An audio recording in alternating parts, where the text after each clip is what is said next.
When I opened my mouth, I never heard the music. I had never heard the words. Every word was given to me as I sang it. What if the songs you've been singing your whole life were never meant for praise, but prophecy? For decades, the world has battled over the power of sound. Music as healing, music as influence, music as control. But attempts to decode its true impact have failed, or worse, led to manipulation. Then came a shocking twist. The house of gospel legend Dottie Rambo.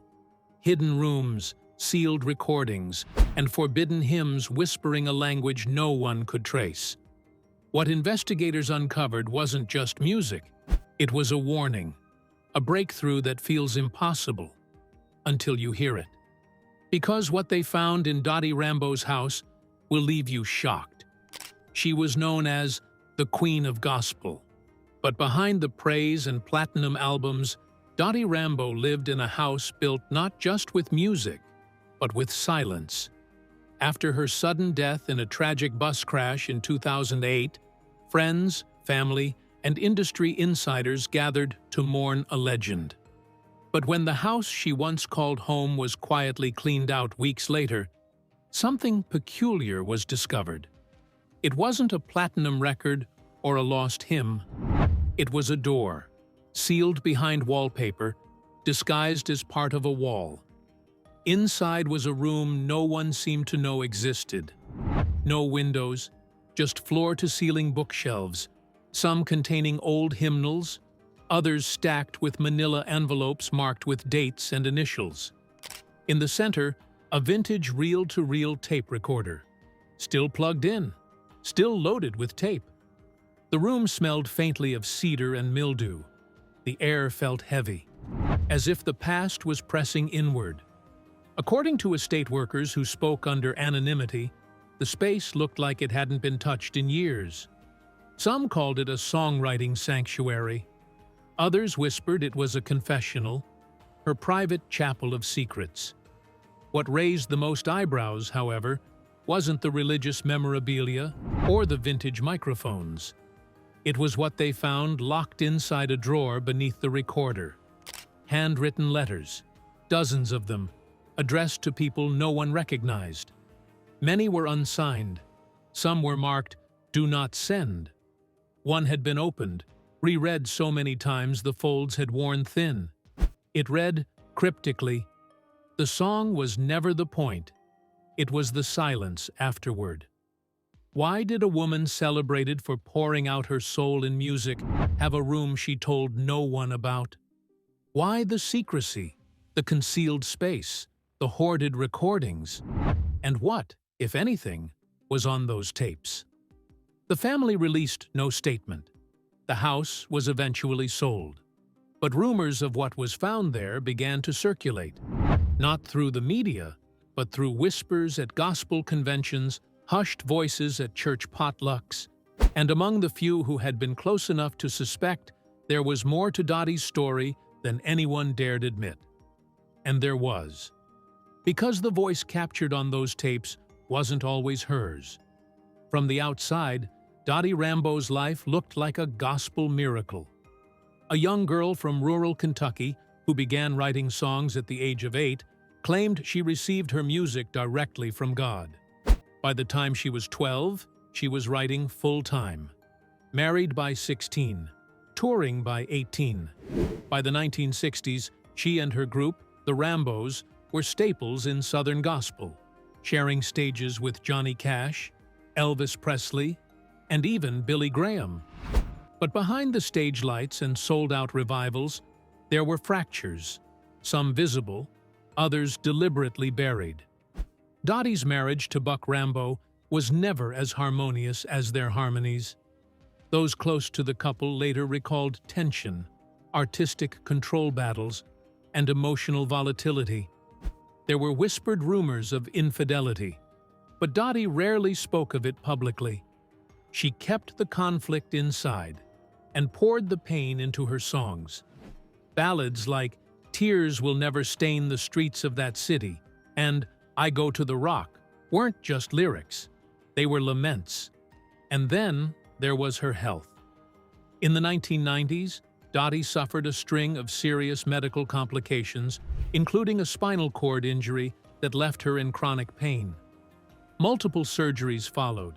She could barely walk. Still, she performed, often seated, her voice unwavering even as her body faltered. Many saw it as faith in action. Few realized how much of her suffering was kept hidden. She had become an expert in masking agony with anointing. In interviews, she occasionally hinted at darkness. "I've seen the devil up close," she once told a gospel magazine. "He doesn't wear horns. Sometimes he sings the same songs you do." What did she mean by that? Was it metaphor? A warning? Those closest to her say Dottie grew increasingly isolated in her later years. She stopped attending industry events. Her phone calls grew shorter, and she developed a strange habit. She recorded long monologues to herself in her studio. Not songs, reflections, confessions. Some made no sense. Others were deeply lucid. The tapes found in the hidden room, at least the ones that were previewed by those who had access, captured these recordings. And one, in particular, stood out. In it, Dottie's voice, frail but clear, says, "I didn't write all those songs. Not alone. Some of them just came. And some were taken." Taken? By whom? And why? What began as curiosity turned into obsession for one Nashville producer who had once worked with Dottie Rambo in the late 80s. After learning of the hidden room and the tapes from a former estate worker, he set out to acquire the property. He succeeded, and within weeks of the purchase, he began digitizing the reels, starting with the ones marked in red.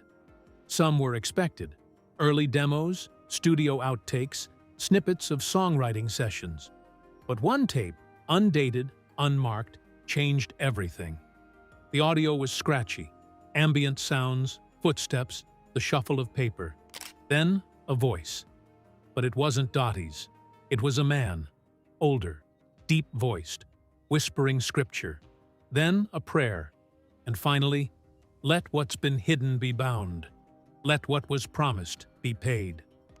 The producer reportedly stopped the tape, unnerved. He played it again. Same voice, same words, no explanation. As he continued exploring the room, documenting, cataloging, he noticed something odd in the closet behind a row of faux hymnals. A small recess in the drywall. He tapped it. Hollow. He pressed gently. The panel gave way. Inside was a wooden box. Inside the box, a bundle of cassettes. Old, faded, and a leather-bound notebook.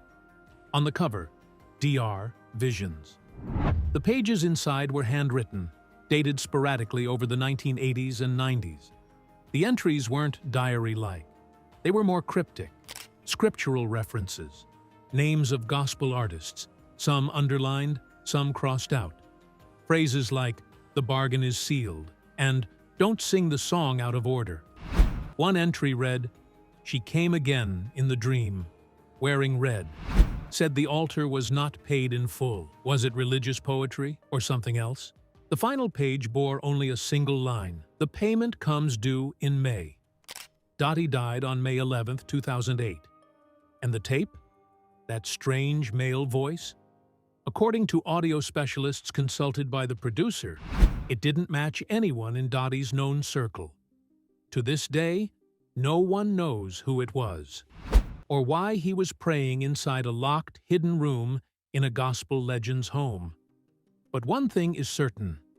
The silence that followed spoke louder than any hymn she ever sang. Dottie Rambo, Dottie's only daughter, had lived much of her life in her mother's shadow. First as a child performer with the Rambos, then as a solo artist in the contemporary gospel world.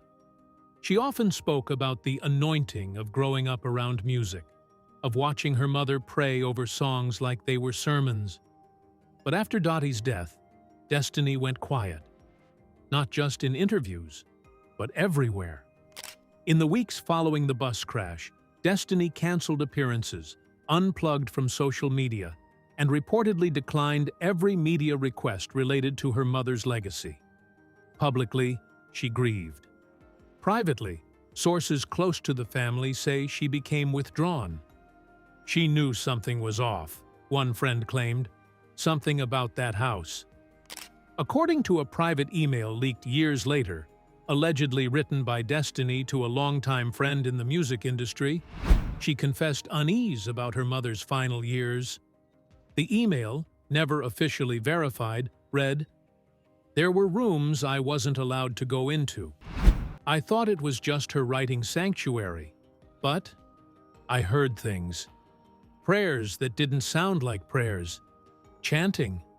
Sometimes she'd speak in tongues, but it wasn't the kind we grew up with." This wasn't the Dottie Rambo the public knew. The woman who wrote over 2,500 gospel songs, who opened for Billy Graham, who once had dinner with presidents. This was someone changed, reclusive, obsessed with something no one else could see. Destiny allegedly asked a family friend, a retired Pentecostal minister, to bless the home before it was sold. He reportedly declined. Not out of disrespect, but out of fear. Some doors, he said, should stay closed. And that wasn't all. An unnamed neighbor who lived across the road from the Rambo estate recalled something strange in the weeks before Dottie's passing. She was always friendly, the neighbor said, but lately she'd started burning things in her backyard. Not trash, not wood, paper, lots of paper, whole boxes of it. And she'd cry while she did it. When asked if anyone reported it, the neighbor said no. "We just thought she was going through something spiritual. Who were we to question Dottie Rambo?" But the more Destiny dug into the remnants of her mother's final years, the less comfort she found. There were receipts for thousands of dollars spent on unmarked audio reels, withdrawals from a private bank account she didn't know existed, and one cryptic invoice from a now-defunct audio engineering firm in Atlanta. It simply read, "Custom audio masking, analog layering, voice suppression." Destiny never confirmed what it meant, but she never returned to the house, not once. After the new owner began digitizing the tapes found in the hidden room, he noticed something odd about the sound structure. Every tape, even the most mundane ones, contained a faint, low-frequency hum, barely perceptible to the naked ear. Initially dismissed as analog degradation, a friend who worked in audio forensics decided to run a spectrogram analysis. What he found was chilling. The hum was not random noise. It was rhythmic, repetitive.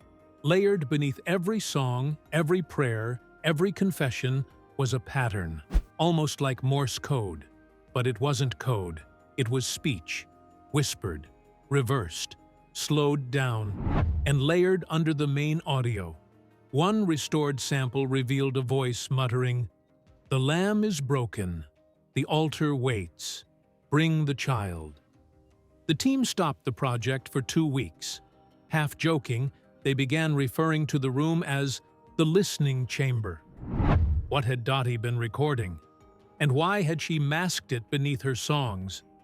One hypothesis was that Dottie, deeply spiritual and increasingly isolated, may have become obsessed with the idea of prophetic communication, receiving messages from the divine through layered sound.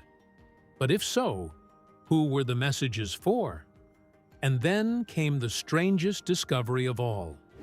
Inside the central wall of the hidden room, tucked behind a false panel behind the desk, was a shoebox of photographs.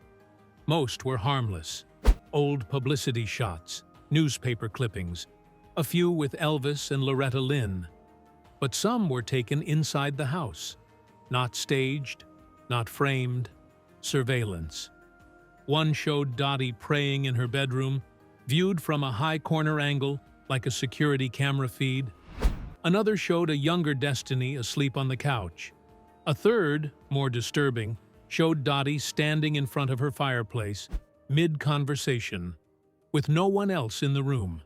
Each photo was labeled with a time and date, and every label included a second stamp, audio matched. The producer tried to trace the source of the photos, assuming there must have been a recording system installed in the home. But no wiring was ever found. No cameras, no hard drives, only the images, the timestamps, and the chilling certainty that someone, or something, had been watching, and all of it had been hidden on purpose. In August 2009, just over a year after Dottie Rambo's sudden and tragic death, her daughter Destiny Rambo suddenly vanished from public life. There was no farewell concert, no press release, no farewell post to fans. One moment, she was preparing to release a highly anticipated album, a tribute project rumored to contain unreleased songs from her mother's archive. And the next, she was gone. Her management issued a carefully worded statement.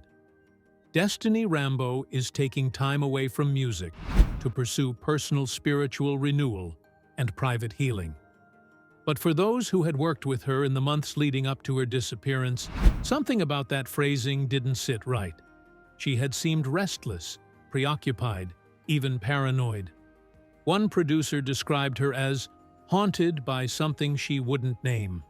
Behind closed doors, rumors began circulating throughout the Nashville gospel scene. Some said she had suffered a breakdown. Others whispered that she'd checked herself into a religious retreat, possibly even a convent in the Appalachian Mountains. A few insisted she had returned to the Rambo house one last time before she disappeared, emerging shaken and visibly ill.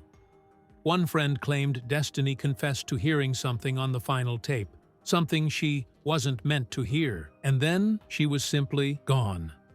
Months passed with no word.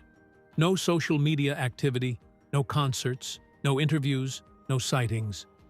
Until one night, in a small town in rural Mississippi, a fan attending a revival service snapped a blurry photo with their phone. It showed Destiny seated in the very last pew of a small wooden church, cloaked in shadows, staring blankly at the pulpit. She wasn't participating. She wasn't singing. She was mouthing something silently, something no one could quite make out. The photo spread quietly through fan forums and religious message boards. Some dismissed it. Others claimed they could decipher what she was saying. A few believed she was praying. But one commenter insisted she was repeating the same phrase. The altar is still open.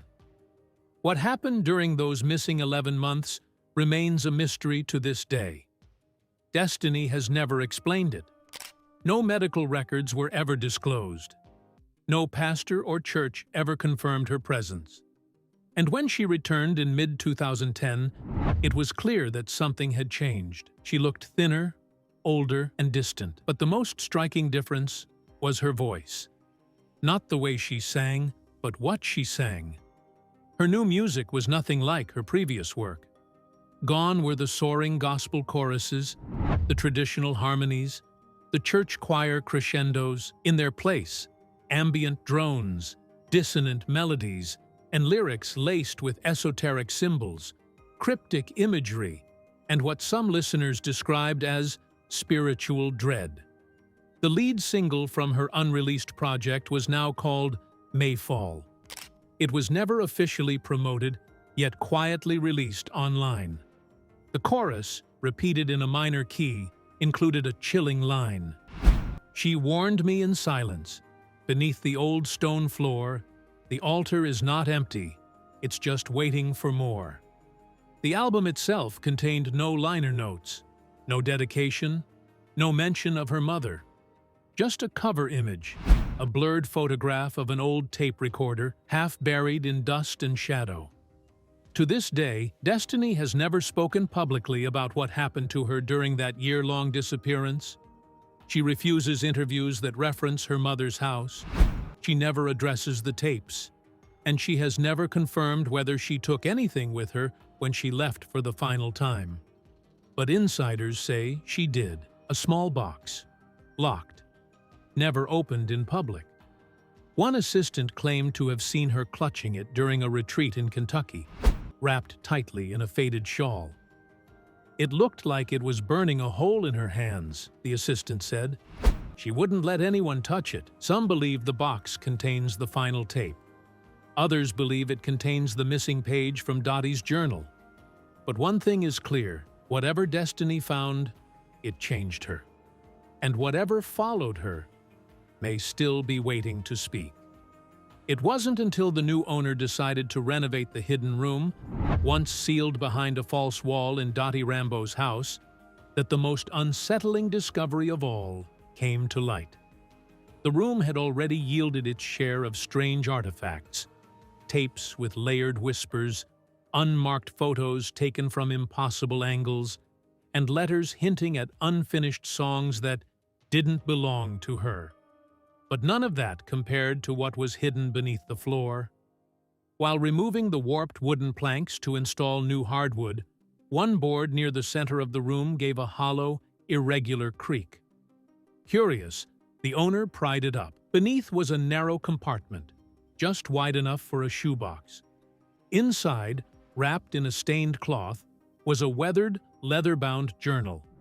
It was the kind of object you'd expect to find in an attic or a war museum, not under the floor of a gospel icon's home. The journal bore no title, no initials, no indication of who had written it. But the penmanship matched other notes found in the room. It was Dottie's.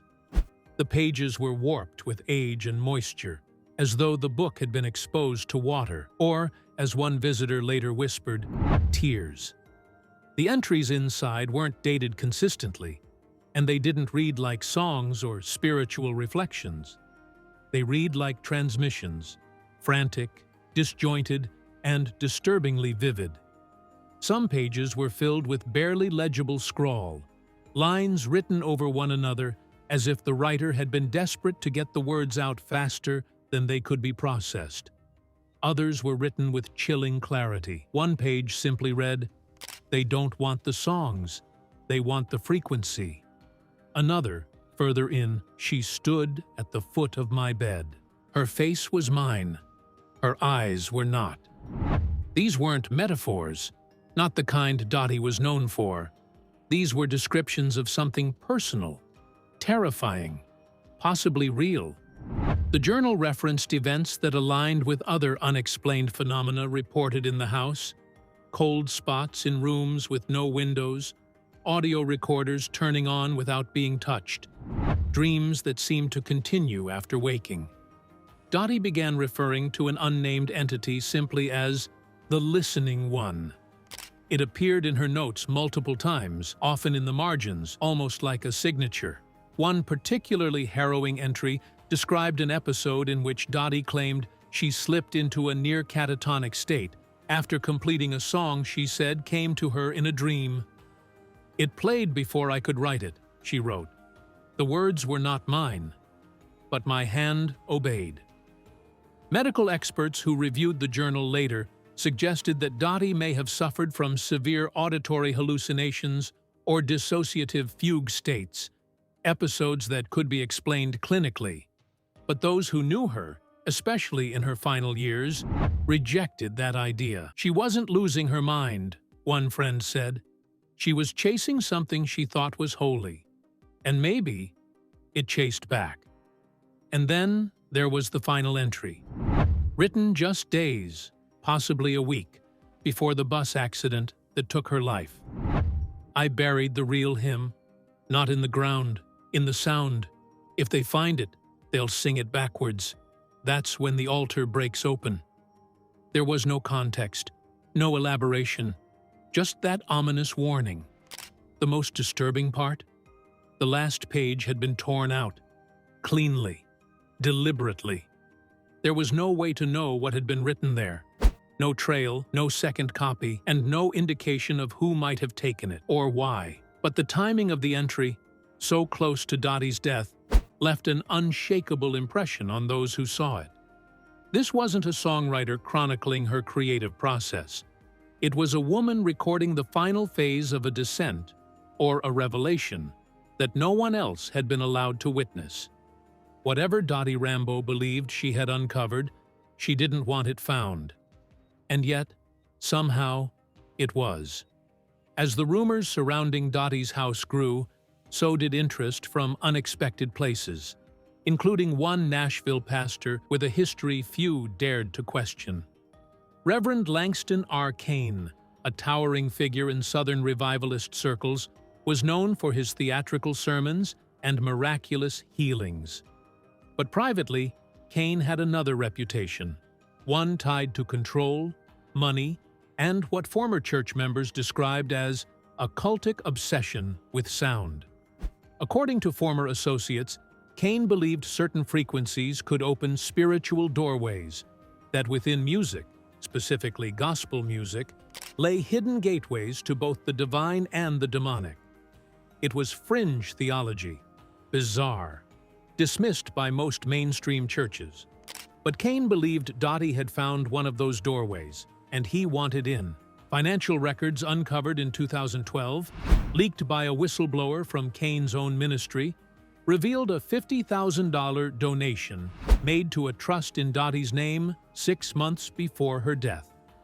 In exchange, Cain was granted exclusive pre-licensing access to a collection of unreleased hymns and raw vocal recordings.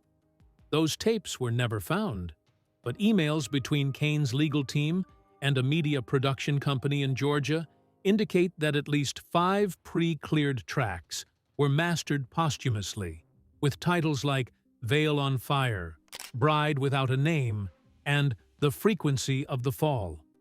None were ever released publicly. The files were sealed, and within a year, Cain's church declared bankruptcy after being sued by multiple former members for psychological abuse and financial exploitation. Cain disappeared from public life. His last known address was a retreat in the hills of East Tennessee.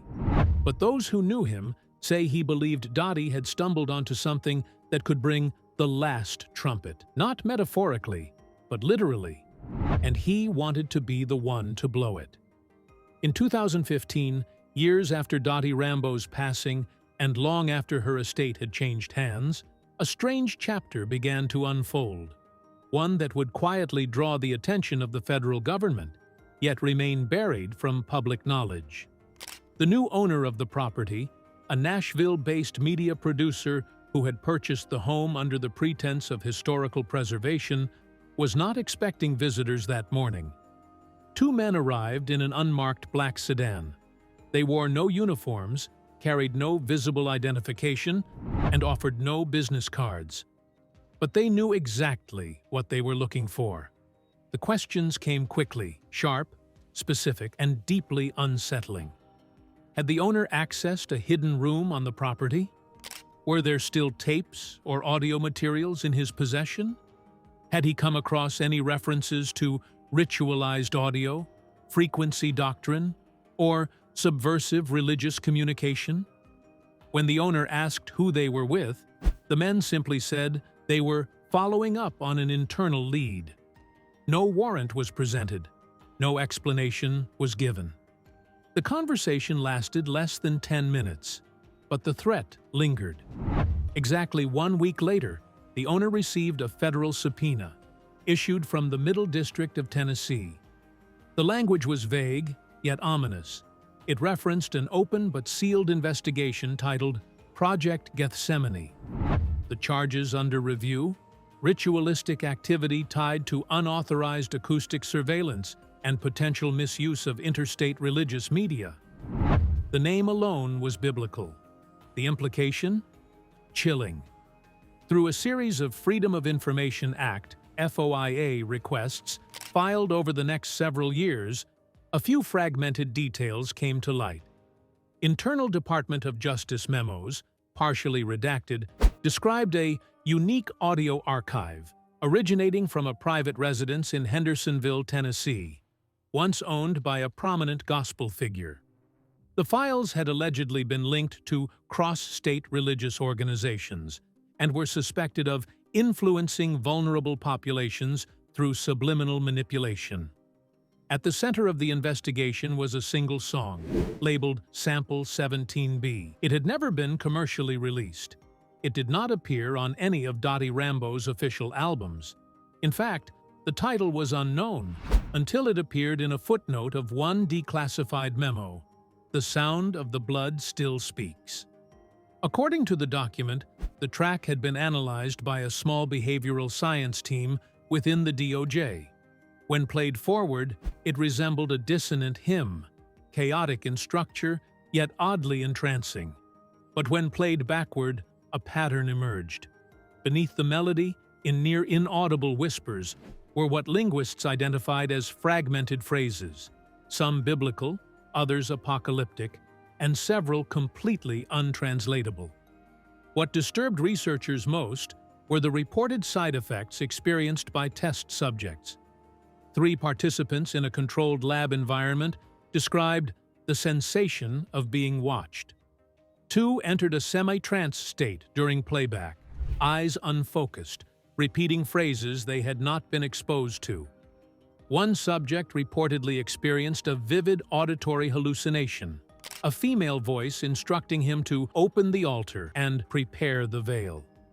The project was shut down within 48 hours. The memo concluded, "Further replication not recommended. Potential psychoacoustic hazard.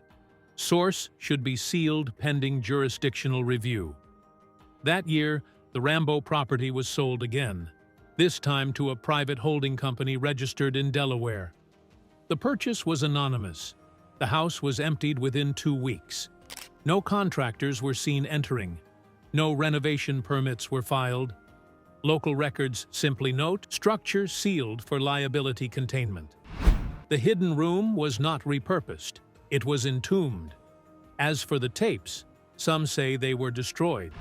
Others believe they were confiscated and archived by the federal government, never to resurface. Dottie Rambo, Dottie's only daughter, has never publicly addressed the federal investigation. She declined interviews and removed most of her online content. But on a now-deleted post from her social media account, she left a cryptic message just days after news of the subpoena first surfaced. It read, "Some songs were meant to stay unsung." And then, silence. Years after Dottie Rambo's death, a gospel memorabilia collector stumbled across something peculiar at a thrift store outside of Branson, Missouri. A first-edition hymnal, supposedly signed by Dottie herself. But it wasn't the signature that stood out. It was the annotation. Scrawled in blood-red ink on the inside cover, in Dottie's unmistakable cursive, were the words, "Don't play the last track. That's not my voice." Below it, a page had been glued in, obscuring the track list. When the page was carefully peeled back, the final song title was revealed, "The Lamb's Final Note." The collector, disturbed but curious, managed to find a vinyl test pressing of the hymnal album with that same track listed. But when he tried to play it, the record needle lifted automatically at the final groove. Every time. A local technician rigged the player to force playback. The track began, quiet, discordant, like a choir falling apart in slow motion. Halfway through, something else emerged. A layered voice, speaking beneath the notes, nearly inaudible, but unmistakably human. It didn't match Dottie's vocal pattern. The voice said, "This is not resurrection. This is return." The technician unplugged the system. Within a week, the collector donated the record to a church archive in Indiana. That archive burned down months later in an unexplained electrical fire. Today, the story of Dottie Rambo remains one of glory and mystery. A gospel queen whose life was bathed in spiritual light, and whose home may have concealed something the music world was never meant to hear. Some say it was just myth, grief wrapped in gospel. But others believe the songs were warnings, the tapes were locks. And the altar? The altar is still waiting. If sound can carry prophecy, who decides what we're allowed to hear? Dottie Rambo may have uncovered something sacred, or something dangerous, and now that knowledge is in our hands. Do we preserve it, release it, Or silence it again before it's too late? Share your thoughts in the comments. Thanks for watching. See you in the next one.